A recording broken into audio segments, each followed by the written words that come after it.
जल्दी से एक बार फिर से आपको लेकर चलते हैं, हमारे सहयोगी प्रकाश कुमार इस वक्त मौजूद हैं। प्रकाश, इस्तीफा देने के बाद नीतीश कुमार मीडिया के सामने आए और अब बड़ी खबर जो मिल रही है कि प्रधानमंत्री से नीतीश ने बात की है। इसको लेकर क्या है अपडेट प्रकाश कुमार? प्रधानमंत्री नरेंद्र मोदी से नीतीश कुमार की सीधा संपर्क। बिल्कुल बिल्कुल, मैं यही खबर देने ही वाला था, तब तक आपने ये सवाल पूछ दिया।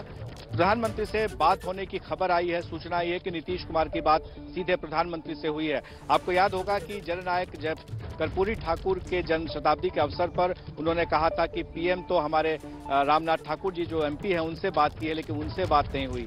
आज आखिरकार उनसे बात हो ही गई और प्रधानमंत्री से नीतीश कुमार की बातचीत हुई और मुझे लगता है कि उसमें उन्होंने जरूर बधाई दी होगी और कहा होगा कि आगे आने वाले दिनों के लिए शुभकामनाएं। लेकिन हमें इंतजार है सीएम आवास पर बीजेपी के विधायकों के आने का, और सीएम आवास पर अभी भी गहमा गहमी है। और जैसा कि नीतीश कुमार कह रहे थे कि नई परिस्थिति में जो सहयोगी आएंगे तो फिर आप लोगों को जो बड़ी खबर है वो ये कि इस्तीफे से पहले नीतीश कुमार की पीएम से बात हुई है। इस्तीफे वाली तस्वीर भी सामने आ गई है जब नीतीश कुमार ने अपना इस्तीफा सौंपा है राज्यपाल राजेंद्र अर्लेकर को। ये वो तस्वीर है जिसका मैं जिक्र कर रही हूं और जो हम आपको बता रहे थे कि अपने मुख्यमंत्री पद से इस्तीफे वाली चिट्ठी राज्यपाल के हाथों में नीतीश कुमार सौंपेंगे, ये उसी वक्त की तस्वीर है। और जो बड़ी खबर सामने आई है वो ये कि इस्तीफे से पहले नीतीश कुमार की प्रधानमंत्री मोदी से बात। एक बार फिर से लेकर चलते हैं आपको प्रकाश कुमार के पास। प्रकाश, एक तरफ बीजेपी जो नीतीश कुमार को झुकाने के चक्कर में कि समर्थन की चिट्ठी तभी देंगे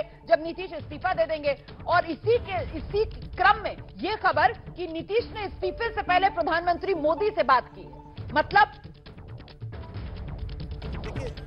बात ये सब एक तरह से कहा जा सकता है कि ये सब कुछ पहले से ही तय था कि कब क्या होना है। ऐसा नहीं कि कुछ अचानक हुआ हो। हाँ, ये बात जरूर है कि मीडिया में जो जानकारियां आ रही थी वो धीरे धीरे आ रही थी। ये कोई अचानक नहीं था कि नीतीश कुमार भरी सभा में कर्पूरी ठाकुर की जयंती पर ये कहें कि प्रधानमंत्री का तो हमको फ़ोन आया नहीं। तो ये जो था ये एक तरह से संवाद शुरू हो गया था और ये भी तय हुआ था कि जब नीतीश कुमार इस्तीफा दे देंगे या इस्तीफा देने वाले होंगे तभी प्रधानमंत्री उनको फ़ोन करेंगे और फ़ोन पर बातचीत होगी और एनडीए के सरकार की कार्रवाई शुरू होगी। देखिए, ये मैसेजिंग है, ये संदेश है। संदेश उन तमाम कार्यकर्ताओं को, उन तमाम नेताओं को कि ऊपरी स्तर पर प्रधानमंत्री और नीतीश कुमार के स्तर पर सब बातचीत हो रही है, अच्छी बात है और दोनों साथ आ रहे हैं तो नीचे तक के लोग समझ जाएं कि इस गठबंधन में अब आगे बढ़ना है।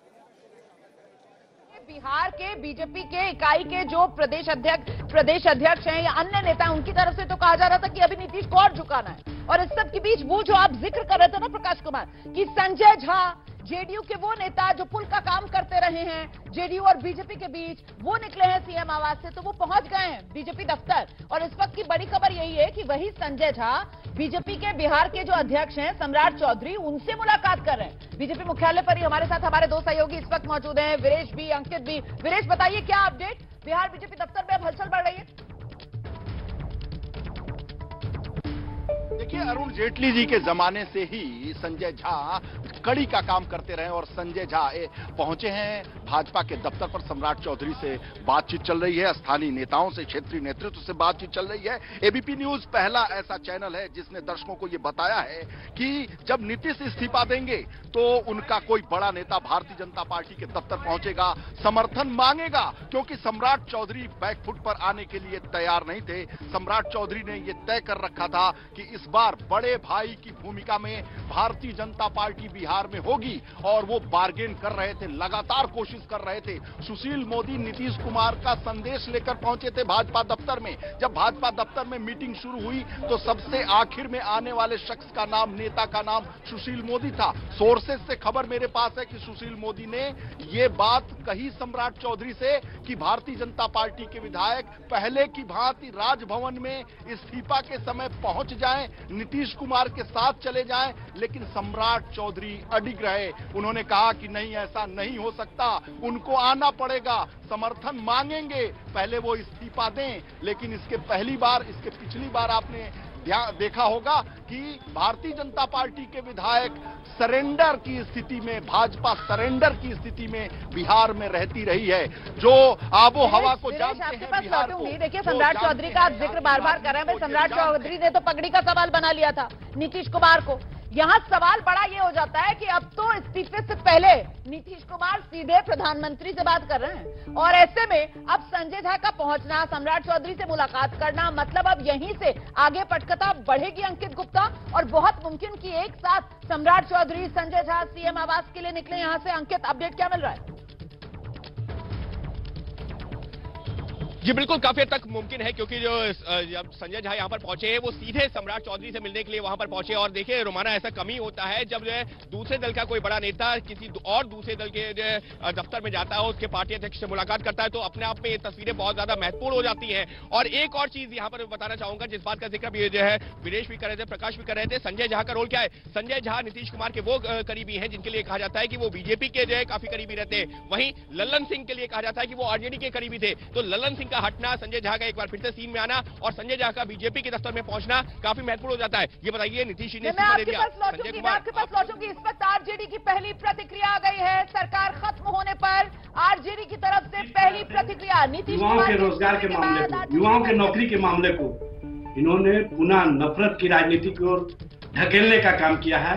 और स्पष्ट रूप से बिहार के युवा जो नौकरी मिलने के बाद खुशियां महसूस कर रहे थे, जो उनके चेहरे पर मुस्कुराहट थी, उस मुस्कुराहट को छीनने वाले नीतीश कुमार जी ने आज इस्तीफा देकर के युवाओं को और युवाओं के नेतृत्वकर्ता तेजस्वी प्रसाद यादव का जो सोच रहा है, उस सोच को धक्का पहुंचाने का काम किया है। स्पष्ट रूप से उनको ये बताना चाहिए था कि आखिर किस स्वार्थ में, किस कारणों से वो आज भारतीय जनता पार्टी के साथ जा रहे हैं। ठग और लोभी का जो गठबंधन तैयार हो रहा है, उनको सबसे पहले यह स्पष्ट करना चाहिए कि 9 अगस्त 2022 के पहले आपने स्वयं कहा था कि भारतीय जनता पार्टी हमारे अस्तित्व को समाप्त करना चाहती है, भारतीय जनता पार्टी हमारी पार्टी को तोड़ना चाहती है। हम सभी समाजवादी विचारधारा के लोग इकट्ठे। તો નીતિશ કુમારે મુખ્યમંત્રી પદ પરથી રાજીનામું આપી દીધું છે અને રાજીનામું આપ્યા બાદ તેમણે શું નિવેદન આપ્યું એ સાંભળીએ। आज हमने इस्तीफा दे दिया, समझ गए ना। आज हमने मुख्यमंत्री से इस्तीफा दे दिया और जो सरकार थी उसको भी समाप्त करने का हमने आज गवर्नर साहब को दे दिया। अरे इसलिए नौबत हुई है कि ठीक नहीं चल रहा था, तो इसीलिए थोड़ी परेशान। आप लोग तो हमसे बहुत पूछ रहे थे, हम बीच में बंद कर दिए थे कुछ बोलना, तो हम देख रहे थे, तो वही सब लोगों की राय, अपने पार्टी के लोगों की राय, चारों तरफ से राय आ रही थी, तो हमने सब लोगों की बात को सुन लिया। तो इसीलिए आज हमने इस्तीफा दे दिया। अब ये जो भी सरकार थी वो समाप्त कर दिया गया। तो नीतीश कुमार ना राजीनामा बाद आरजेडी નું પણ નિવેદન આપ્યું છે। રાજીનામું આપતા પહેલા નીતિશ કુમારે પ્રધાનમંત્રી નરેન્દ્ર મોદી સાથે પણ વાતચીત કરી। લાલુની પાર્ટી સાથે નીતિશ કુમારે છેડો ફાડ્યો છે। લાલુ પ્રસાદ યાદવની સાથે હવે નીતિશ કુમાર નથી। વિદ્યાર્થી કાળથી બંને એક સાથે રાજનીતિની શરૂઆત કરી। નવનિર્માણ આંદોલન બાદ બે ચહેરા બિહારની રાજનીતિને મળ્યા, એક નીતિશ કુમાર અને એક લાલુ પ્રસાદ યાદવ। અને ફરી એક વખત બંને દૂર થયા છે એકબીજાથી।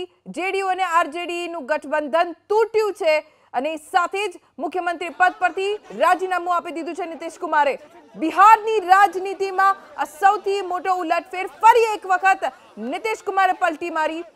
નીતિશ કુમારે મુખ્યમંત્રી પદેથી રાજીનામું આપી ગુલાટ મારી છે। જો કે એની માટે નીતિશ કુમાર જાણીતા પણ છે। પછી જેડીયુના નિર્માણની વાત હોય કે પછી અત્યારે આ ગઠબંધનથી દૂર થવાની વાત હોય, ભાજપના કાર્યાલય ઉપર જબરદસ્ત હલચલ વધી છે।